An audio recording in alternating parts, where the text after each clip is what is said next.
Hello guys, welcome back to my channel. മറ്റൊരു പുതിയ വീഡിയോയിലേക്ക് എല്ലാവർക്കും സ്വാഗതം. അപ്പോൾ നമ്മൾ ഇന്ന് ഒരു ഈവനിങ് വ്ളോഗായിട്ടാണ് ചെയ്യാൻ പോകുന്നത് കേട്ടോ.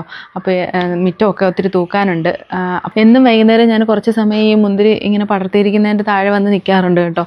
കായകൾ പാകമായോ, അത് അതിൻ്റെ ഇതുവരെയൊക്കെ വളർന്നിട്ടുണ്ട്, അതുപോലെ ഇങ്ങനെ ഇല ഇങ്ങനെ നുള്ളിക്കളയാനൊക്കെ കാണും കേട്ടോ. അതായത് പൂക്കൾ വരാത്ത സ്ഥലത്തേക്ക് നുള്ളിക്കളയാനൊക്കെ കാണാം. അപ്പോൾ അതൊക്കെ ഇങ്ങനെ നുള്ളിക്കളഞ്ഞ് കുറച്ച് നേരം അതിൻ്റെ മുട്ടിലിങ്ങനെ ഞാൻ ചിലവഴിക്കുക. അത് കഴിഞ്ഞിട്ടാണ് എൻ്റെ ബാക്കി പരിപാടികളിലേക്കൊക്കെ ഞാൻ പോകുന്നത്. ചെടികളോടുള്ള ഇഷ്ടം കൊണ്ടാണ് ഇങ്ങനെ കുറേ സമയം അതിലിങ്ങനെ സമയം പോക്കും. അത് കഴിഞ്ഞിട്ടാണ് ബാക്കി പണികളെല്ലാം ചെയ്യാറ് കേട്ടോ. വേനൽക്കാലം ആയതുകൊണ്ട് തന്നെ ഇലകളെല്ലാം കൊഴിയുന്നുണ്ട്. തൊട്ടടുത്ത് റബ്ബറാണ് കേട്ടോ. അപ്പോൾ ആ റബ്ബറിൽ കൂടി ഉള്ള ഇല മൊത്തം കൊഴിഞ്ഞിട്ട് ഇങ്ങനെ വീഴുന്നുണ്ട്. ഇപ്പം അത് തളിർക്കാൻ തുടങ്ങി, കുറേയൊക്കെ ഇല കൊഴിഞ്ഞ് കഴിഞ്ഞു കേട്ടോ. അപ്പോൾ അങ്ങനെയും തൂക്കാൻ കുറച്ചധികം ഉണ്ടായിരുന്നു. ഇത് ഞാൻ ഒരു മാസം മുന്നേ നട്ട പേൾ ഗ്രാസ് ആണ് കേട്ടോ. ഇത് പേൾ ഗ്രാസിൻ്റെ ഷീറ്റ് അല്ലായിരുന്നു, ഇതിങ്ങനെ ഓരോന്നായിട്ട് അടർത്തി ഞാൻ തന്നെ നട്ടതാണ് കേട്ടോ. അപ്പോൾ അതിൻ്റെ ഉള്ളിലിപ്പോൾ കളകളൊക്കെ വന്നു തുടങ്ങി. അപ്പോൾ ആ കളകളെല്ലാം ഞാനിങ്ങനെ ഇടയ്ക്കിടയ്ക്ക് തൂക്കുമ്പോഴും അതുപോലെ പുറത്തെ ജോലിയൊക്കെ ചെയ്യുന്നതിൻ്റെ ഇടയിലെല്ലാം ചിലപ്പോൾ സമയം കിട്ടുമ്പോൾ ഇതൊക്കെ ഇങ്ങനെ എടുത്ത് കളയാറുണ്ട്. ഇല്ലെങ്കിൽ ഇത് വളരാനുള്ള സ്പേസും കിട്ടില്ല. അതുപോലെ തന്നെ അതിൻ്റെ ഇതിന് കൊടുക്കുന്ന വളമെല്ലാം ആ കളകൾ എടുത്തിട്ട് ഒരുപാട് കാട് പിടിക്കുന്ന പോലെ വളരും. ഇതിപ്പോൾ ഒരു മാസം കഴിഞ്ഞിട്ടുണ്ട്, പക്ഷേ വളർച്ച കുറച്ച് കുറവാണെന്ന് തോന്നുന്നു. ഇതിൻ്റെ ഉള്ളിൽ വളവും ചെയ്തിട്ടുണ്ട്.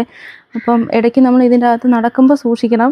അപ്പോൾ ഇവിടെ കുറച്ച് വർക്ക് നടക്കുന്നതുകൊണ്ടാണ് ഇവിടെയൊക്കെ ഇങ്ങനെ ഇരിക്കുന്നത് കേട്ടോ. പുറകിൽ ടൈലും ഒക്കെ ആയിട്ട് ഇങ്ങനെ കുറച്ച് മോശമായിട്ട് കിടക്കുന്നത് അതുകൊണ്ടാണ്. അപ്പം നമ്മൾ ഈ സ്വിമ്മിംഗ് പൂളിൻ്റെ വർക്ക് ഫിനിഷ് ചെയ്ത് കഴിയുമ്പോഴേക്കും ഞങ്ങളിവിടെ എല്ലാം നീറ്റാക്കി എടുക്കും. അപ്പോൾ ഇത് കുറച്ച് ദിവസം ആയിട്ടേ ഉള്ളൂ കേട്ടോ. ഇത് പൂശി ഇരിക്കുകയാണ്. അപ്പോൾ അതിനകത്തേക്ക് പൊട്ടിപ്പോവാതിരിക്കാൻ വേണ്ടി കുറച്ച് ദിവസം നമ്മൾ വെള്ളം ഇടയ്ക്കിടയ്ക്ക് ഒഴിച്ചു കൊടുക്കണമെന്ന് പറഞ്ഞിട്ടുണ്ട്. അപ്പം ഞാനിങ്ങനെ ഇടയ്ക്ക് വൈകുന്നേരവും അതുപോലെ രാവിലെയൊക്കെ സമയം കിട്ടുമ്പോഴൊക്കെ ഇതിങ്ങനെ നനച്ച് കൊടുക്കും.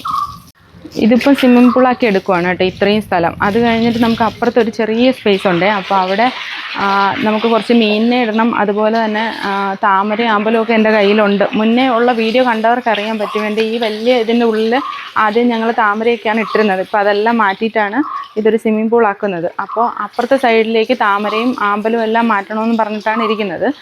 അപ്പോൾ അത് ഫിനിഷ് ചെയ്തതിന് ശേഷം ഞാൻ കാണിച്ചു തരാം ബാക്കി എങ്ങനെയൊക്കെയാണ് ചെയ്തിരിക്കുന്നതെന്ന്. ഇപ്പോൾ നമ്മളിതിനകത്ത് ഇപ്പോൾ വെള്ളം ഉള്ളിൽ നിറച്ചിട്ടിട്ടുണ്ട്. അപ്പോൾ ഇവിടെ കുറച്ച് പ്ലാന്റ്സ് ഒക്കെ ഞാൻ വെച്ചിട്ടുണ്ട്. അപ്പോൾ അതിനും ചെറുതായിട്ടൊക്കെ വെള്ളം ഒഴിക്കും. നിങ്ങൾക്ക് നോക്കിയാൽ കാണാം, മേളിൽ നമ്മൾ കഴിഞ്ഞ ദിവസം വെച്ച പ്ലാന്റ്സ് എല്ലാം അങ്ങനെ ഉഷാറായിട്ട് നിൽക്കുന്നുണ്ട് കേട്ടോ. അവിടെ നല്ല വെയിലടിക്കുന്നതുകൊണ്ട് തന്നെ നന്നായിട്ട് വളരുന്നുണ്ട്. അതുപോലെ കാണാനും നല്ല ഭംഗിയുണ്ട്. പൂക്കൾക്കെല്ലാം നല്ല കളറും ഉണ്ട്. ഞാൻ ഈ സ്റ്റെപ്പിലൊക്കെ ഇങ്ങനെ കുറച്ച് പ്ലാന്റ്സ് വെച്ചിട്ടുണ്ട്. അപ്പോൾ അതിനെല്ലാത്തിനും വൈകുന്നേരമാണ് വെള്ളം ഒഴിച്ച് കൊടുക്കാറ് കേട്ടോ. മാവെല്ലാം എന്താ പൂത്തി നിൽക്കുകയാണ് കേട്ടോ. കഴിഞ്ഞ ദിവസം ഒരു ചെറിയ മഴയുണ്ടായിരുന്നു, പക്ഷേ ആ മഴയൊന്നും മാവിനെ ബാധിച്ചിട്ടില്ല. പൂക്കൾക്കും ഒന്നും പറ്റിയിട്ടില്ല കേട്ടോ. അപ്പോൾ പൂക്കളെല്ലാം എന്താ അതുപോലെ തന്നെ ഉണ്ട്. ഈ വർഷം നല്ല കായ കിട്ടുമെന്ന് പ്രതീക്ഷിക്കുന്നു. ഇത് കഴിഞ്ഞ ദിവസം ഞങ്ങൾ മേടിച്ച ബോഗൺവില്ലാസിലുള്ള ചെറിയ പ്ലാന്റ്സ് ആണ് കേട്ടോ. അപ്പോൾ അതൊന്നും ഞാൻ മാറ്റി വേറെ ചട്ടികളിലാക്കിയിട്ടില്ല. അതാക്കണം, കുറച്ച് ദിവസം കൂടെ കഴിഞ്ഞിട്ട് ആക്കാം. ഇപ്പോൾ ഈ ഭാഗത്ത് നല്ല വെയിൽ കിട്ടുന്ന സ്ഥലമാണ്, അതുകൊണ്ടാണ് അവിടെ വെച്ചിരിക്കുന്നത്. ഇപ്പോൾ മാവ് നന്നായിട്ട് പൂത്ത് നിൽക്കുകയാണ് കേട്ടോ. പൂത്ത് നിൽക്കുന്നതിനോടൊപ്പം തന്നെ ഒരു കായും വലുതായിട്ടുണ്ട്. ഇപ്പോൾ ഒരു മാങ്ങ ഇച്ചിരി വലിയ മാങ്ങയായിട്ടുണ്ട്. അപ്പോൾ അതിൻ്റെ ഉള്ളിൽ പഴുക്കാൻ വേണ്ടിയിട്ട് നിർത്തിയിരിക്കുകയാണ് കേട്ടോ. അത് നന്നായിട്ട് പഴുത്ത് വന്നിട്ട് നമുക്ക് ടേസ്റ്റ് അറിയാൻ വേണ്ടിയിട്ട് ആദ്യമായിട്ടല്ലേ പൂക്കുന്നത്. ഇത് N18 ഇനത്തിൽപ്പെട്ട റംബൂട്ടാനാണ് കേട്ടോ. അപ്പോൾ ഇതിടയ്ക്ക് ഇതിന് ചെയ്ത് കൊടുക്കുന്നതെന്ന് പറഞ്ഞാൽ കായകൾ കഴിഞ്ഞതിന് ശേഷം പ്രൂൺ ചെയ്ത് നിർത്തും. പ്രൂൺ ചെയ്ത് ഒരു ഇത്രയൊക്കെ ഗ്യാപ്പിട്ട് പ്രൂൺ ചെയ്ത് നിർത്തും. പ്രൂൺ ചെയ്ത് നിർത്തിയതിന് ശേഷം നവംബർ ഡിസംബർ ആകുമ്പോഴേക്കുമാണ് പൂ ഉണ്ടാകാറ്. ഇപ്പം ജനുവരി ഫെബ്രുവരി ആയി പൂക്കാനായിട്ട്. അപ്പോൾ സമയം ഒന്ന് ലേറ്റായിട്ടുണ്ട് പൂത്ത് വരാനായിട്ട്.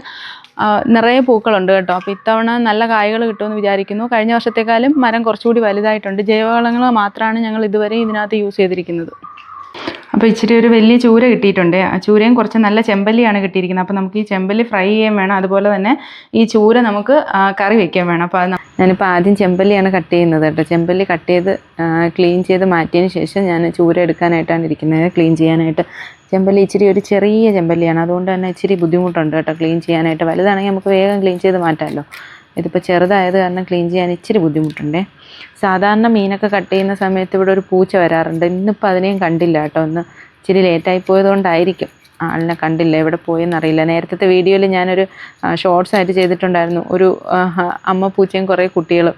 അപ്പോൾ അതിൽ ആ അമ്മയാണ് ഇവിടെ വരാറ് കേട്ടോ. അപ്പോൾ അമ്മ ഇപ്പോൾ കാണാനില്ല, എവിടെയാണെന്നറിയില്ല. കുറച്ച് ദിവസമായി കണ്ടിട്ട്. അപ്പോൾ എല്ലാം കട്ട് ചെയ്ത് കഴിഞ്ഞിട്ടുണ്ട്. അപ്പോൾ ഞാനത് കിച്ചണിൽ കൊണ്ടുവച്ചിട്ട് വരാം. അപ്പോൾ ഞാൻ ഉപ്പിട്ട് നന്നായിട്ട് മീൻ കഴുകുകയാണ് കേട്ടോ. ഉപ്പിട്ട് നന്നായിട്ട് കഴുകിയില്ലെങ്കിൽ എനിക്ക് മീൻ കഴിക്കുമ്പോൾ എന്തോ പോലെയാണ്. അതുകൊണ്ട് ഞാൻ എപ്പോഴും മീൻ കട്ട് ചെയ്താൽ അത് ഉപ്പിട്ട് നന്നായിട്ട് കഴുകും കേട്ടോ. ഉപ്പിട്ട് ഇങ്ങനെ ആക്കുവേ. അതിനുശേഷം നന്നായിട്ട് വെള്ളത്തിൽ കഴുകിയെടുക്കും കേട്ടോ. ഞാൻ ഇതിനകത്തേക്ക് ആവശ്യത്തിന് ഉപ്പിട്ടിട്ടുണ്ട്. ചെമ്പല്ലി നന്നായിട്ട് വൃത്തിയാക്കി കൊണ്ടുവന്നതാണ്. അതിൻ്റെ ഉള്ളിലേക്ക് ഉപ്പിട്ടു. ആവശ്യത്തിന് മുളക് പൊടി ഞാൻ കാശ്മീരി ചില്ലിയാണ്, അതുകൊണ്ട് കുറച്ച് അധികം ഇടുന്നുണ്ട്.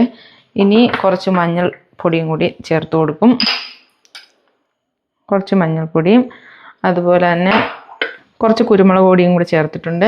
ഇനി നന്നായിട്ട് അത് കൈവച്ച് ഇളക്കി ഞാൻ മിക്സ് ചെയ്ത് മാറ്റി കുറച്ച് നേരം വയ്ക്കും കേട്ടോ. എന്നിട്ട് ഇത് ഞാൻ ആ സമയം കൊണ്ട് തേങ്ങ മിക്സിയുടെ ജാറിനകത്തേക്ക് ഇട്ടിട്ടുണ്ട്. ഇതിൽ മുളക് പൊടി അതുപോലെ തന്നെ മല്ലിപ്പൊടി, മഞ്ഞൾപ്പൊടി, ഉലുവ ഒക്കെ ചേർത്ത് വറുത്തതാണ് കേട്ടോ. അപ്പോൾ അതും കൂടി ഇതിനകത്തേക്ക് ആവശ്യത്തിന് ചേർത്ത് കുറച്ച് പുളിയും കൂടി ചേർക്കുന്നുണ്ട്. എന്നിട്ട് നന്നായിട്ട് അരച്ചെടുക്കും കേട്ടോ.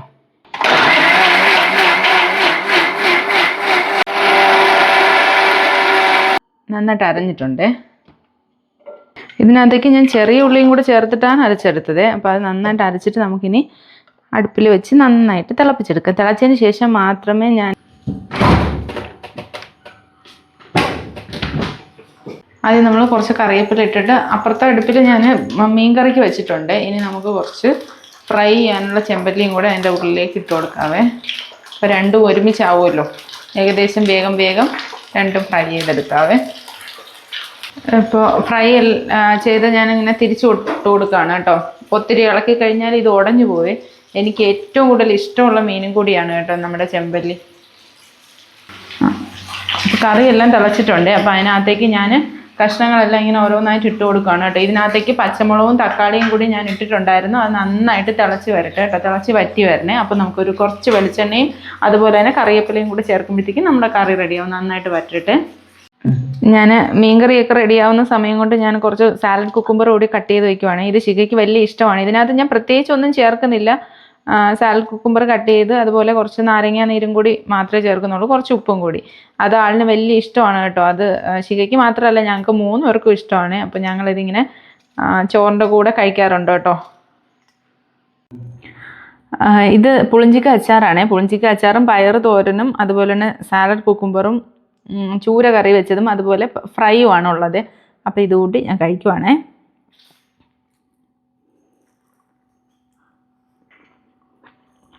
ഇന്നത്തെ വീഡിയോ അപ്പോൾ ഇത്രയേ ഉള്ളൂ. അടുത്ത വീഡിയോയിലൂടെ കാണുന്നത് വരെ ബൈ.